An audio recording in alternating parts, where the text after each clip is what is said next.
Bonjour, aujourd'hui on va étirer le nerf médian. Donc le nerf médian nous aide à contrôler le pouce et ces deux doigts là. Et donc si le nerf médian ne marche pas très bien, vous allez voir une faiblesse dans la prise. Par exemple, quand vous faites des tractions ou des soulevés de terre, vous êtes obligé de peut-être mélanger votre grip et vous ne tenez pas bien sur les barres. Aussi, si vous passez beaucoup de temps de nouveau sur un clavier, votre main va rester posée sur la table et ceci peut enflammer les tunnels carpiens dont le nerf médian passe à travers. Donc ce qu'on va faire, c'est qu'on va les mobiliser un petit peu.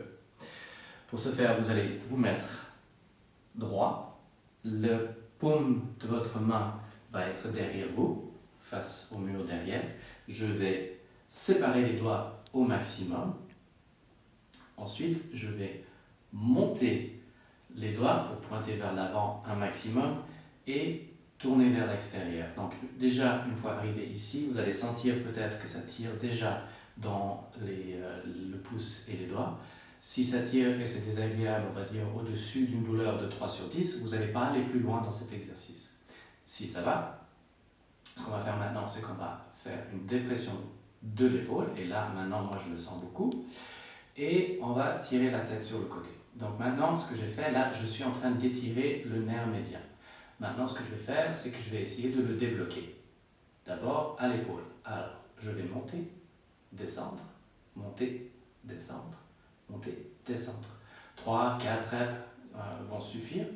Ensuite, je vais passer au niveau du coude et je vais faire la même chose. Je fléchis, je tends, je fléchis, je tends, je fléchis, je tends. Et pour finir, au niveau du poignet, je vais tendre et relâcher mon poignet aussi. Voilà. Ok?